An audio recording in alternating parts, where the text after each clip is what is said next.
Joining us now in studio to break this down further, Dan Perry, International Affairs Analyst. Dan, always good to have you with us. What do we make of these U.S. statements? On one hand, it seems like they are saying good vassal after repeatedly brandishing the newspaper and saying bad vassal. But I think they're still saying bad vassal. Look, one can bristle at the U.S. treating Israel like a client state. On the other hand, I think one should remember the practicalities of the matter. No one in the world, no state actor in the world supports Israel other than the U.S. There is no better friend than Israel has, despite the fact that right now he's reading Israel the Riot Act, than Joe Biden. I think it confronts Israel, this situation, with a pretty stark choice, which I can elaborate on if we have time. Well, they currently basically have two options. One is to play nice and essentially engage with and fundamentally accept the Biden framework that he has been peddling through Blinken ever since November, which involves formally understanding that the day after Hamas, should there be such a thing, will be one where the PA, in some version or another, for all its imperfections, is restored to Gaza as A, the least bad option, and B, the very thing Israel's been demanding for ever since 2007. As part of a bigger framework in which peace with Saudi Arabia beckons and a lot of other things, all of which are good for Israel. Netanyahu himself surely knows this is good for Israel, but he has refrained from doing this because he fears correctly that the far right may bring down his government. But if he goes down, he'll go down with dignity and as a patriot. And then Israel will have legitimacy. If it does not do this, then it basically can't continue the war. You heard Biden say, we're going to change our policy. That means sending Israel munitions, giving Israel an umbrella at the UN Security Council. That way lies arms embargoes, economic boycotts, and madness, okay? So Israel will basically not be able to finish a job, or if it does, it'll do so with zero international legitimacy, which is really bad for a country that needs the world, that has an export-oriented economy. That's the choice. And for Netanyahu to do the right thing indeed endangers his government because of the lunacies of the far right.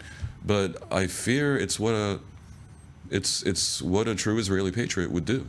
But are there any inclinations that there are fractures in Netanyahu's government, that there are members of the Likud party that might defect? They're looking at the same chasm we're looking at. They're looking at the same threat they don't care. The far right obviously is happy to bring on Armageddon. The Haredim, they're not going to leave the right because they have their own issues and they want their draft evasion law and they want the money for yeshivot and they want all the other things they want. They're not even in the game. The one half of the coalition that is Likud is where what you're suggesting might occur. The opposition has been trying. I mean, they have been trying to find defectors. Of the 63 that support Netanyahu in the coalition, one really isn't in the coalition anymore. That's Yoav Gallant, because he's a general and he's a patriot.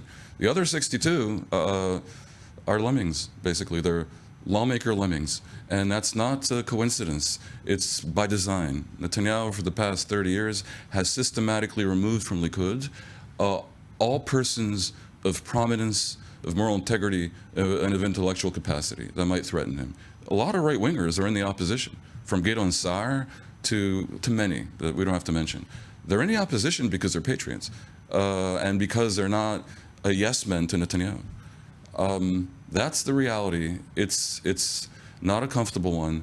You sort of get the impression that you could have the power grid collapsing and the U.S. invading and a plague of locusts looming, and it still somehow would stick together, this coalition.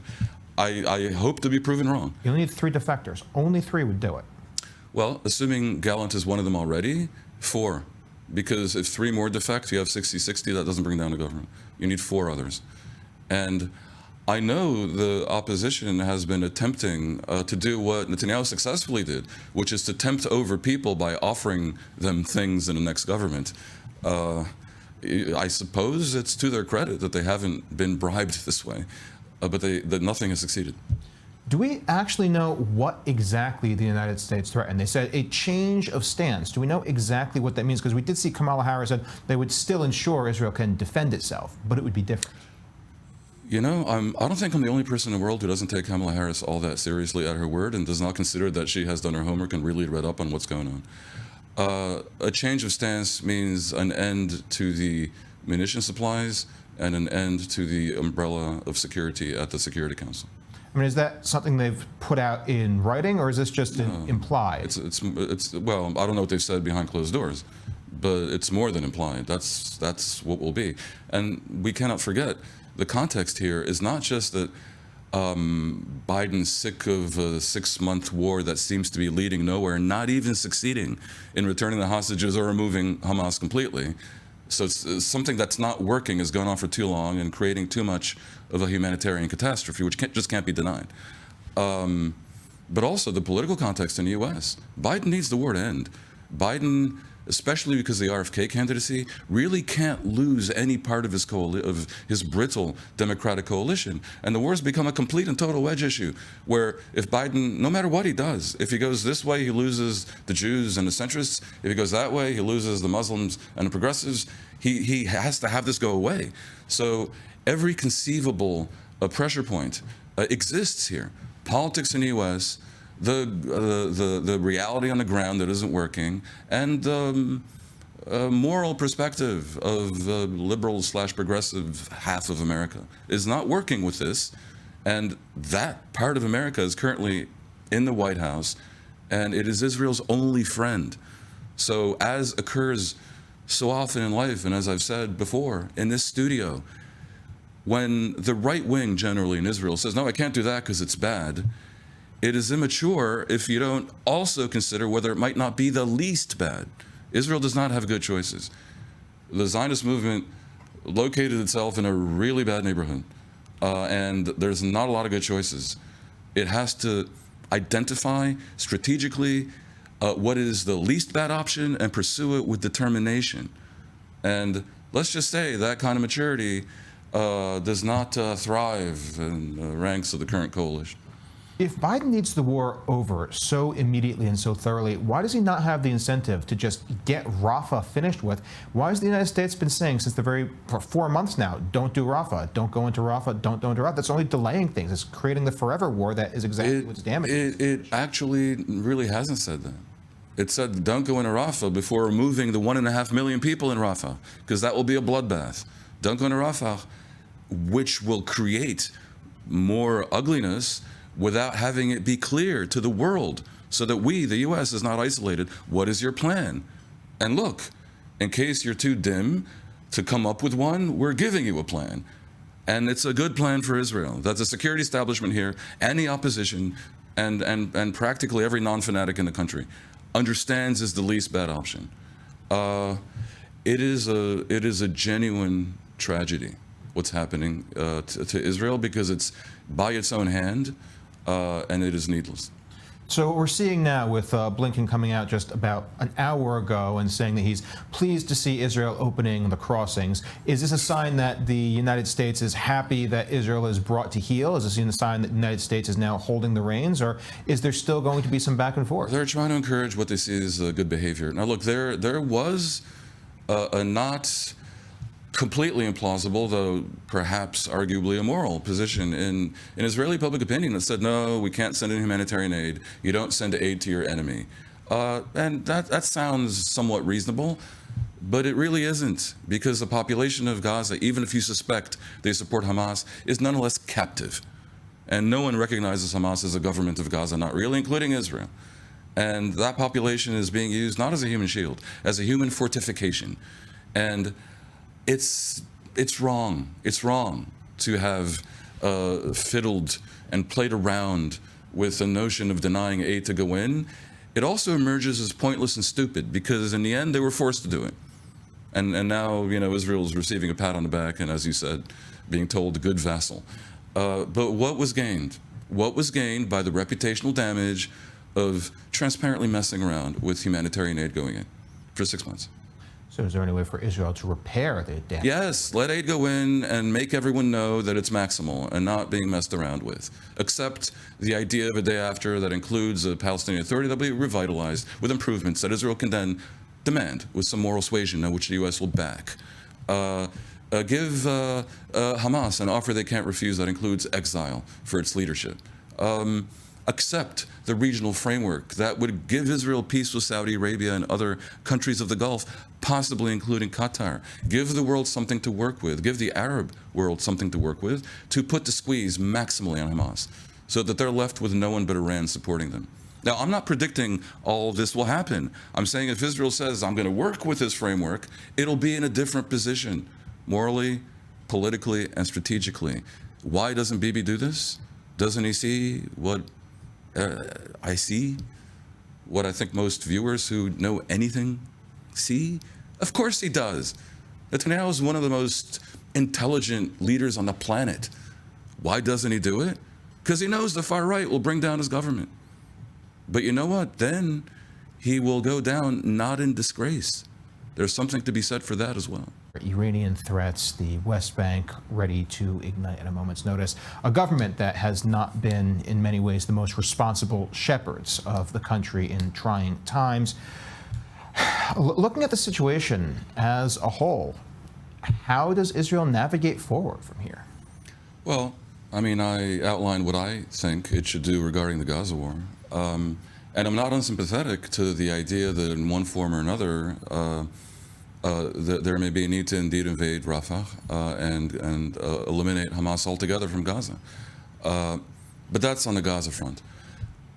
Israel, at the end of the day, has a fundamental choice to make, whether it wants to occupy the Palestinians in Gaza, but mainly in the West Bank, or not.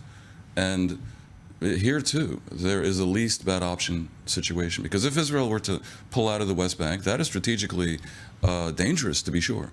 But if Israel were to continue to enmesh itself with the Palestinians in the West Bank, the result inevitably will be a binational state that won't be a Zionist Jewish state. So that's the big picture. Right now, the problem is that Israel has a globally illegitimate government.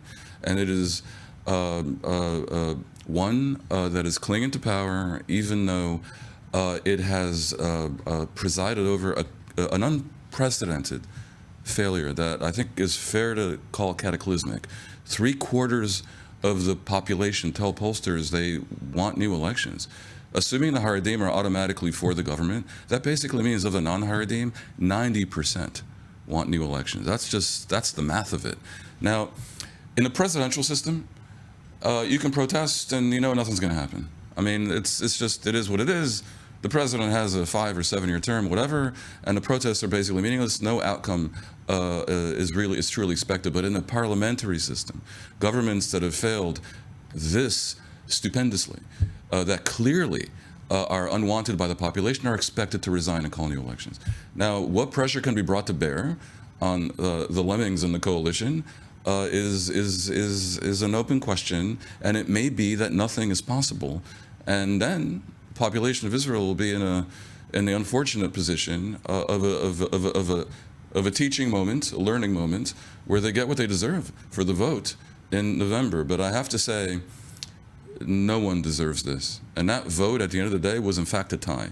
The reason Netanyahu has his 64 out of 120 is because splits in the opposition caused 6% of the vote, all of it, the opposition vote, to be lost in that election. So you have here the government really flirting with illegitimacy. And when that happens, when an important country, and Israel is a very important country in the global landscape, has this degree of an illegitimacy crisis, that is really bad karma, and bad things come.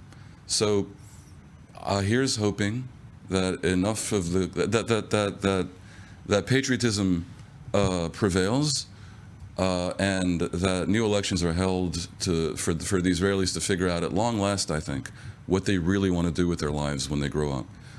Do they really want a government that is going to turn Israel into an authoritarian country and that will give the Haredim, who are right now almost 20% of the Jews in Israel, automatic right to evade the draft.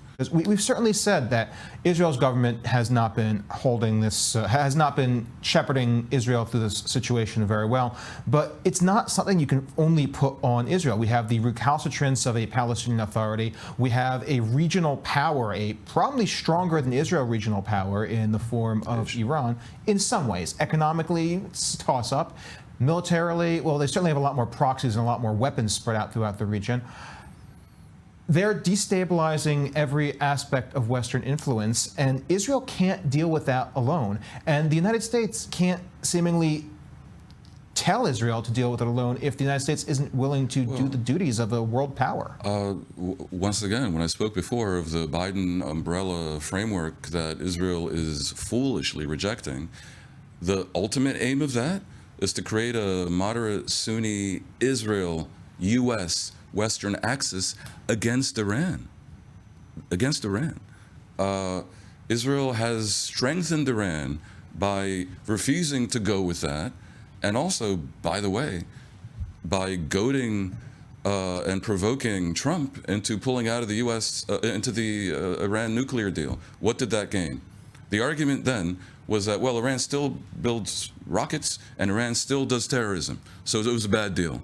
Well, yeah, having pulled out of the deal, Iran still builds rockets and does terrorism, and now it's a threshold nuclear power, threatening you and me in the studio right now.